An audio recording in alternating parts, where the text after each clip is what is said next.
Muito obrigada, Sr. Presidente. Sr. Ministro, o Sr. Ministro é e deve ser confrontado com a questão do corte nas gorduras e o ataque ao despesismo, porque o que o Sr. Ministro sustentou quando, é verdade, não era Ministro, e o que o Governo e a maioria sustentou quando, é verdade, não eram Governo, mas eram candidatos a ganhar eleições, era que os cortes nas gorduras evitariam a necessidade de mais sacrifícios. E por isso é que os senhores devem e são confrontados com isso.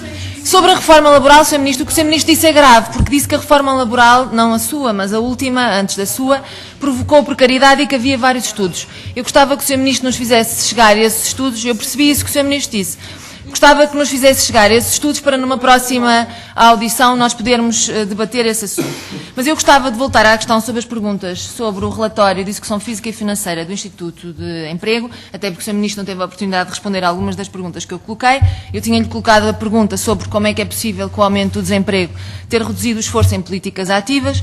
Dei-lhe o exemplo do relatório nos programas da formação e emprego em que tudo está a descer, quer o número de abrangidos, quer o orçamento executado, mas também o confrontei com o facto de, por exemplo, em medidas tão importantes para o Governo, como o estímulo 2012, haver uma diferença demasiado importante entre a meta que tinha sido definida para estas medidas e as pessoas efetivamente abrangidas com taxas de execução muitíssimo baixas, sobretudo no contexto em que estamos a viver. E disse-lhe que ou as metas eram irrealistas ou as medidas eram inadequadas para a situação que vivemos e gostávamos de saber qual a sua percepção.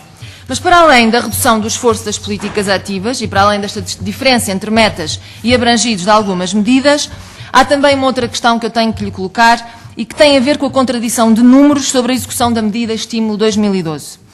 Contradição nos números que o Governo foi dando a esta Assembleia, o Sr. Ministro por um lado, o Sr. Secretário de Estado Marco António por outro, mas acima de tudo entre os números que o Sr. Ministro foi dando a esta Assembleia e os números que foram sendo registados nos relatórios do Instituto de Emprego. As contradições são muitas e eu vou citar apenas dois números que o Sr. Ministro deu. Em julho de 2012 disse que o Estímulo 2012 teria abrangido 7.200 pessoas. Em novembro de 2012 disse que o Estímulo 2012 teria abrangido 8.000 pessoas e o relatório de execução financeira e física do IFP, em novembro, que é o último disponível, diz-nos que afinal foram abrangidas 6.622 pessoas. E, portanto, Sr. Ministro, o rigor dos números é imprescindível à credibilidade e não batem certo. E aqui era importante que o Sr. Ministro esclarecesse, até porque o IFP é um organismo tutelado pelo Sr. Ministro e este relatório é, portanto, de um organismo seu.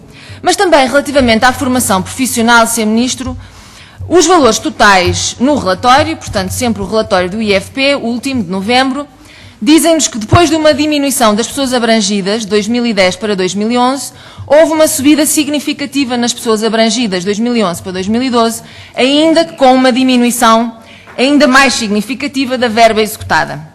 Abrangeram-se mais 37,8%, ainda que pagando menos 21,7%. E se olharmos para as diferentes medidas de formação profissional, Sr. Ministro, percebemos que o número de abrangidos aumenta à custa do aumento dos abrangidos na formação modular. E sobre a formação modular, eu gostava que o Sr. Ministro pudesse explicar melhor do que se trata. Qual é a média horária? Quais são os conteúdos? Qual é a eficácia? Que resultados? Quantas pessoas acederam ao mercado de trabalho em função da frequência desta formação modular? Ou será que a aposta na formação modular é a forma mais barata de iludir o desinvestimento na formação profissional e em políticas ativas de emprego? A resposta às questões que lhe coloco, Sr. Ministro, não podem esquecer, e vou terminar, Sr. Presidente, que o desemprego não tem parado de aumentar. E, Sr. Ministro, em janeiro deste ano, o número de desemprego já ultrapassa o previsto no orçamento para 2013. E, portanto, das duas uma. Ou a estratégia e as medidas que o Governo definem para combater o desemprego não estão a produzir os resultados esperados, e não estão de facto, ou então o Sr. Ministro só pode ter mudado de Secretário de Estado porque reconhece que é necessário mudar as políticas e mudar as apostas que o Governo tem tomado nesta matéria. E provavelmente também devem ter ajudado, para quem diz que valoriza tanto a concertação social, o facto dos parceiros sociais terem vindo dizer repetidamente que a parte do acordo, compromisso para o crescimento, competitividade e emprego, relativamente ao crescimento e ao emprego, não tem sido desenvolvida pelo Governo.